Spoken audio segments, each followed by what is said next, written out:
KCP sir, நான் உங்ககிட்ட இருந்து தொடங்குறேன். ஜெயலலிதா இந்துத்வாவை மேம்படுத்திய தலைவர் அப்படின்னு திரு அண்ணாமலை ஒரு பத்திரிகையாளர்கள் பேட்டியில சொல்லி அது இன்றைக்கு மிகப்பெரிய பேசு பொருள் ஆகியிருக்கிறது. உங்களுடைய கருத்து? அண்ணாமலை மிக தவறான கருத்துக்களை சொல்றாரு. நானும் அவர் சொன்னதுல இருந்து தேடி தேடி பார்த்தேன். அந்த 1984 ராஜ்யசபால அவங்க பேசின அந்த 370 பத்தி ஒண்ணு சொல்லியிருப்பாரு. அப்படி எந்த குறிப்புகளையும் என்னால அதை எடுக்க முடியல. ஒருவேளை அண்ணாமலை கிட்ட இருந்ததுன்னா அவர் அதை ஆதாரபூர்வமா வெளியிட்டாருன்னா பரவாயில்ல.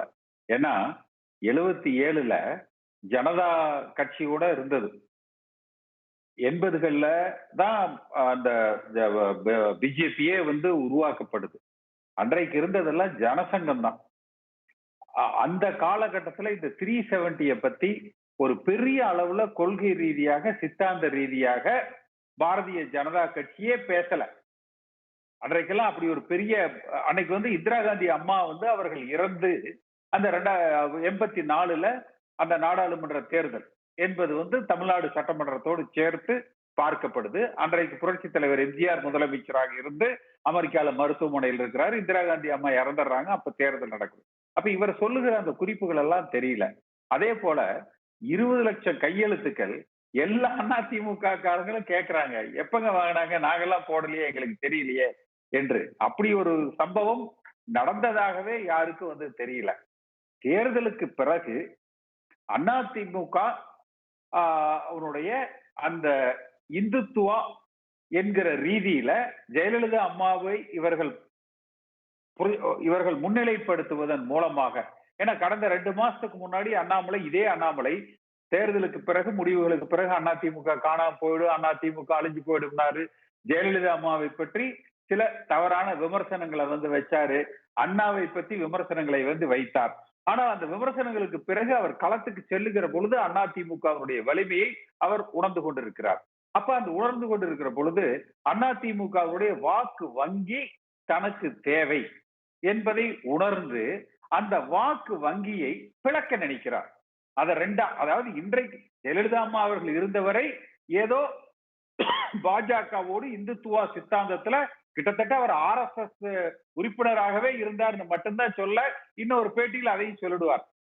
அந்த மாதிரி ஒரு கலர் கொடுக்கிற பொழுது இன்றைக்கு அதிமுக பாஜகவோடு கூட்டணி சேராவிட்டால் இவர்கள் ஜெயலலிதா அம்மா அவருடைய வழியிலிருந்து விலகி செல்கிறார்கள். அந்த வாக்குகளை, ஜெயலலிதா அம்மாவுக்கு ஆதரவான அந்த வாக்குகளை தனதாக்கி கொள்வதற்காக அண்ணாமலை முயற்சிக்கிறார். இது ஒன்று. தேர்தலுக்கு பிறகான ஒரு அரசியல்ல பாஜக ஓட்டு, அதிமுக ஓட்டு ரெண்டை கூட்டினீங்கன்னா திமுக ஓட்டை விட அதிகமா வருது பாருங்க, அதனால மீண்டும் அந்த கூட்டணி தேவை என்கிற ஒரு நிலை வரும். அப்போ ஒரு கோரிக்கை என்ன வரும்? அண்ணாமலையை தலைமையா இருக்கக்கூடாது என்கிற அந்த கோரிக்கை வரும். அப்படி ஒரு சூழ்நிலையில தன்னுடைய தலைமையை பாதுகாத்து கொள்ள வேண்டும் என்கிற ஒரே நோக்கத்துக்கு தான் அண்ணாமலை இது போன்ற பல பொய்களை கொளுத்தி போட்டு ஒரு செய்தியாக்கி அதை இன்றைக்கு ஒரு விவாதமாக அவர் உருவாக்கி இருக்கிறார்.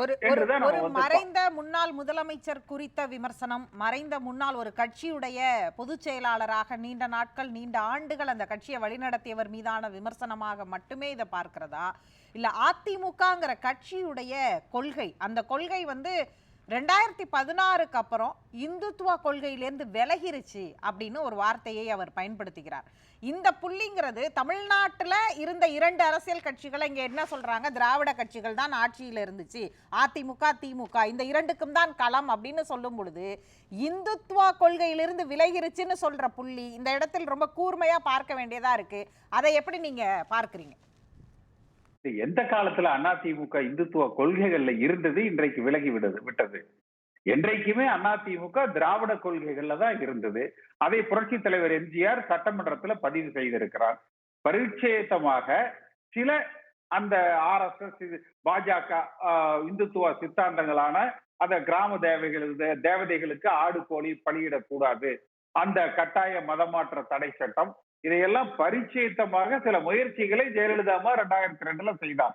2021க்கு பிறகு அந்த 96 ஏற்பட்ட தோல்வி ஒரு வாக்கு வங்கி, ஒரு ஹிந்துத்துவ வாக்கு வங்கி தேவை என்று அத்வானி அவர்களெல்லாம் சில அழுத்தங்களை கொடுத்த பிறகு ஒரு பரிச்சயத்தமாக சில முயற்சிகளை அவர் செய்தார். ஆனால் அந்த முயற்சிகளை அதிமுக தொண்டர்கள் ஏற்றுக்கொள்ளவில்லை. அதிமுக என்பது புரட்சி தலைவர் எம்ஜிஆர் வழிவந்த அண்ணா அவர்கள் உருவாக்கிய திராவிட சித்தாந்தத்தில் உருவானது. அப்ப அதிமுக தொண்டர்கள் அதை ஏற்றுக்கொள்ளவில்லை. 2004ல கடுமையான தோல்வியை அன்றைக்கு அதிமுக சந்தித்தது. நீங்க ஜெயலலிதா அம்மாவுடைய கொள்கைகள் என்ன அப்படின்னு நீங்க எடுத்தீங்கன்னா 2011 இருந்து 2016 தேர்தல் வரை அவர் என்ன நிலைப்பாட்டில் இந்த இயக்கத்தை வழிநடத்தினாரோ அதைத்தான் நம்ம எடுத்துக்கணும். இரண்டாவது, திராவிட சித்தாந்தம்ங்கிறது சமூக நீதி தான் இதனுடைய அடிப்படை.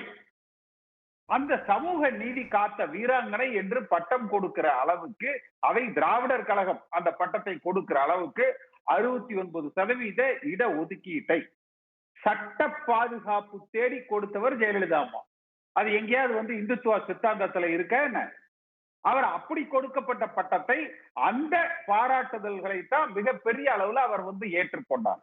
அதே போல இந்துத்துவவாதிகள் அதிகமாக வலியுறுத்துகிற கோரிக்கை என்ன? இன்றைக்கும் கூட அண்ணாமலை போன்றவர்கள் வலியுறுத்துறாங்க, இந்து அறநிலையத்துறையினுடைய கட்டுப்பாட்டுல இருந்து ஆலயங்கள் எல்லாமே வெளியில கொண்டு வரணும் என்பதை. ஏன் 16 ஆண்டு காலம் ஜெயலலிதா அம்மா முதலமைச்சராக இருந்த பொழுது அதை செய்யல? அவர் அதை செய்ய காஞ்சி சங்கராச்சாரியார் போன்றவர்கள் எல்லாம் அதற்கு பெரிய அழுத்தம் கொடுத்தாங்க.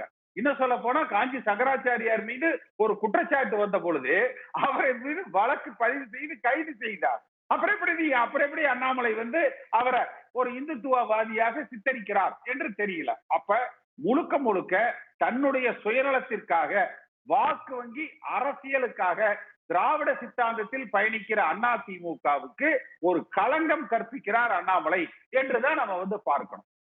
அதாவது ஒரு பக்கம் நீங்க இது வெறும் களங்கம் அப்படின்னு நீங்க சொல்லும் பொழுது, இன்னொரு பக்கம் இன்னும் தேர்தல் முடிவுகள் வரல, அதிமுக தனித்து களம் கண்டிருக்குது, பாஜக இன்னொரு கூட்டணியோட களம் கண்டிருக்கு, அதிமுகவுல பெரிய கட்சிகள்னு சொல்லல, அவர் அதிமுகவோட இருந்த கூட்டணியில இருந்த எஸ்டிபிஐயை சுட்டி காண்பித்தும் ஒரு வார்த்தை பிரயோகத்தை முன்வைக்கிறார். பாப்புலர் ஃப்ரண்ட் ஆஃப் இந்தியாவின் ஒரு அரசியல் வடிவமான எஸ்டிபிஐ கூட கூட்டணி வைத்திருக்கிறார்கள். ஜெயலலிதா இஸ்லாமியர்களுடன் எல்லாம் கூட்டணி வைப்பாரா அப்படின்ற ஒரு தோரணையும் அதற்குள் இருக்கிறது. அதை எப்படி பார்க்கிறீங்க? அதிமுகவினுடைய பலமே இதுதான். இந்துத்துவ சக்திகளை தாங்கள் இந்துத்துவாவுக்கு ஆதரவானவர்கள் என்று அவர்கள் உணர்கிற வகையில நடுநிலையோடு அந்த அரசாங்கத்தை நடத்துவது. எஸ்டிபிஐ போன்ற இயக்கங்களும் கூட தாங்கள் சிறுபான்மையினருக்கு எதிரானவர்கள் அல்ல என்கிற அடிப்படையில இந்த இயக்கத்தை நடத்துவது. அதே போல கிறிஸ்துவ சமுதாயத்தை சார்ந்தவர்களோ மற்ற எந்த சமுதாயத்தை சார்ந்தவர்கள் மத ரீதியிலான இயக்கங்களும் கூட ஏற்றுக்கொள்ளுகிற வகையில இந்த இயக்கத்தை வழிநடத்துறது. இந்துத்துவாவுக்கு அவர்கள் பாரதிய ஜனதா கட்சிக்கு ஒரு இந்துத்துவ வாக்கு வங்கி தேவை. ஏன்னா அவர்களுக்கு வாக்கு வங்கியே இல்லை. அதனால இது போல ஒரு மதவாத பிரிவினைவாத எண்ணங்களை, துவேஷங்களை உருவாக்கி ஒரு ஆதரவை தேட நினைக்கிறாங்க. ஆனால் அதிமுக என்பது அண்ணா வழியில, ஒன்றே குலம் ஒருவனே தேவன் என்கிற வழியில புரட்சி தலைவர் எம்ஜிஆர் அவர்களால் கட்டமைக்கப்பட்ட அந்த சித்தாந்தத்துல ஏராளமான தொண்டர்களையும் வாக்காளர்களையும் அதிகமாக கொண்டது. அப்ப எல்லா தரப்பினரும் அவரவர் பார்வையில் இந்த இயக்கம் அவர்களை ஆதரிக்கிற இயக்கம் என்கிற வகையில செயல்படுவதுதான் அதிமுகவுடைய பலம். அப்ப அண்ணாமலை ஒரு பகுதியை மட்டும் எடுத்துக்கொண்டு தனக்கு ஆதரவான கருத்துக்களை சொல்றாரு. மற்ற பகுதிகளில் எல்லோரிடத்திலும் இணக்கமான ஒரு சூழ்நிலையில தான் அதிமுக இருக்குது. இன்னும் சொல்ல போனா நெகட்டிவ் ஓட் பேங்க். இன்னைக்கு திமுக எடுத்தீங்கன்னா எந்த சூழ்நிலையிலையும் நாங்க திமுக ஓட்டு போட மாட்டாங்க, இதற்கு ஒரு வாக்கு வங்கி இருக்கு. எந்த சூழ்நிலையிலையும் பாஜகவுக்கு ஓட்டு போட மாட்டாங்க, இதுக்கு ஒரு குறிப்பிட்ட சதவீத வாக்கு வங்கி இருக்குது. ஆனால் எதிர்ப்பு வாக்குகளே இல்லாத, எல்லோராலும் ஏற்றுக்கொள்ளப்படுகிற ஒரே கட்சி, அரசியல் கட்சி அதிமுக மட்டும்தான். அப்ப அவரவர் பரிணாமத்தில் இந்த இயக்கம் அவரவருக்கு வேண்டிய இயக்கம்.